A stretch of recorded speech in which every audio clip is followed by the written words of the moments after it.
Hello दोस्तों, नमस्ते। आज की कहानी का नाम है खीर। वृद्धाश्रम के दरवाजे पर ही पिता रामलाल जी को उतार कर राजेश चलने लगा तो पिता ने कोई शिकायत नहीं की, बस आंसू भरी आंखों और रुद्ध गले से हमेशा की तरह सदा खुश रहो बेटा का आशीर्वाद जरूर दिया।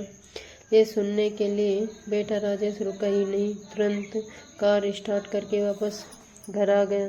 घर पहुंचकर जैसे अंदर आया, पड़ोस के मोहन अंकल जी जो पिताजी के बचपन के दोस्त थे, उनकी आवाज़ सुनाई दी। अरे भाई रामलाल, कहाँ हो भाई? लगता है अब तेरा कान भी कमज़ोर हो गया है, इलाज करवाना पड़ेगा। देख, आज तेरे लिए तेरी मनपसंद खीर लाया हूँ। दांत नहीं है ना तेरे? बहू ने खास तौर पर तेरे लिए बना कर भिजवाई है, इसलिए आया हूँ। और तू है कि सुन ही नहीं रहा है? अरे अंकल नमस्ते, आइए ना अंदर आइए। राजेश अकचका सा गया था, क्या बात करें, कैसे बताएं? नहीं बेटा, बैठूंगा नहीं, बस ये खीर रामलाल जी को खिलाकर चला जाऊंगा। छड़ी के सहारे धीरे कदम बढ़ाते मोहन जी ने राजेश को देखकर कहा, कहाँ है रामलाल? दिखाई नहीं दे रहे हैं ना? ना ही उसकी कोई आवाज़ सुनाई दे रही है। तबीयत तो ठीक है ना उसकी? उनका चिंतित स्वर राजेश को बेचैन कर गया। नहीं अंकल, पापा घर में नहीं है, राजेश ने कहा। तो मोहन जी ने आश्चर्य से पूछा, घर में नहीं है तो कहाँ गए? तू भी तो यही है। वो अंकल, मैंने वृद्धाश्रम में उसके रहने की व्यवस्था कर दी है, अभी मैं वहीं से आ रहा हूँ। बहुत अच्छी व्यवस्था है वहाँ पर। राजेश की बात सुनते ही मोहन जी के कदम जम गए। वृद्धाश्रम? राजेश तू पागल है? रामलाल को, अपने वृद्ध पिता को खुद वृद्धाश्रम में अकेला छोड़ आया। सदमा सा लगा था उन्हें सुनकर। अपने लड़खड़ाते कदमों को वहीं पड़ी कुर्सी पर किसी तरह बैठकर सहारा दे पाए थे। क्यों किया तूने ऐसा राजेश? तेरे लिए बोझ बन गया था क्या तेरा पिता? क्यों अंकल, आपसे कुछ छिपा नहीं है? वहाँ के जाने के बाद से पापा की दिनचर्या ही नहीं, बोलचाल व्यवहार भी अजीब सा हो गया है। कपड़े पहनने का सलीका भी भूल गए हैं, किसी के भी सामने कैसी भी पोशाक में आ जाते हैं। अपनी बहू पिंकी के ऊपर बात बेबात चिड़चिड़ाते रहते हैं। कल बच्चों के ट्यूशन टीचर की अपशब्द कहने लगे थे और पड़ोसी रमेश जी के बगीचे में जाकर फूलों को नोच रहे थे। एक मिनट को घर में सुकून और शांति नहीं मिल पाती थी। मुझे भी संभालना पड़ता था उन्हें। इतने ऊंचे पद पर हूँ मैं, ऑफिस में इतना काम है, रोज रोज छुट्टी कैसे मिलेगी? अचानक खड़े हो गए थे मोहन जी। बस बेटा, कर तुमसे ऐसी उम्मीद नहीं थी। जानता है बचपन में एक बार बोर्ड परीक्षा में तू फेल हो गया था। रामलाल पर तो जैसे बादल फट गया हो।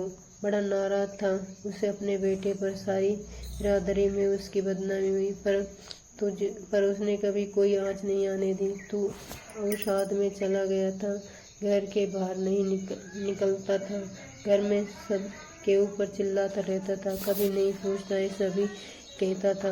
उस समय रामलाल जी ने ऑफिस से लंबी छुट्टी ले ली थी और पूरे समय तेरा ध्यान रखता, अपने हाथों से तेरी पसंद की चीज़ बनाकर खिलाता, किसी से मिलता जुलता नहीं था, सिर्फ मैं ही था जिससे वे अपना दुख सुख बांट लेता। मैं समझता था और रामलाल इतना पागल मत बन, पुत्र मोह में तेरी नौकरी छूट जाएगी। तेरा लड़का बिगड़ गया है। तेरे इसी लाड़ में उसको डांट फटकार लगा। वह बहुत विश्वास से कहता था, नहीं राजेश मेरा बेटा है, वो कभी गलत रहा पर नहीं जा सकता, अभी बच्चा है, गलती हो गई होगी, सुधर जाएगा। इतना देखना एक दिन मेरा राजेश नाम रोशन करेगा। नौकरी का क्या है, मुझे भी कोई सी मिल सी जाएगी, पर मेरा बेटा हो गया तो अभी मेरे बेटे को मेरे स्नेह और ख्याल की ज़रूरत है। दिन रात एक कर दिया उसने, रात रात भर तेरे बिस्तर पास बैठा रहता था, कहीं कोई गलत कदम ना उठा ले तू। तब तो उसने किसी सुधार गृह में भेजने की कल्पना भी नहीं की, और उसी की तपस्या त्याग से ही तू आज सफलता के इस मुकाम पर खड़ा है। सोच, अगर उस समय उसने तेरी पढ़ाई छुड़वा दी होती तो इस रास्ते बिगड़ने के लिए छोड़ दिया होता। और तू आज कर रहा है। अरे बेटा, आज के तेरे पिता को, मेरे दोस्त को तेरी मेरी जरूर सख्त जरूरत है। राजेश की स्थिति काटो तो खून नहीं वाली हो गई थी। अंकल माफ़ कर दीजिए, चलिए पापा को वापस घर लेकर आते हैं। आप भी चलिए अंकल, मेरी हिम्मत नहीं है। वृद्धाश्रम के अंदर रामलाल सोच नहीं पा रहा था अब किसके लिए जीऊं। तभी रामा सुनकर लगा स्वप्न देख रहे हैं। अरे मोहन तू यहाँ? हाँ हाँ, और क्या देख, तुझे ढूंढ निकाला। चल रामा चल, घर चल।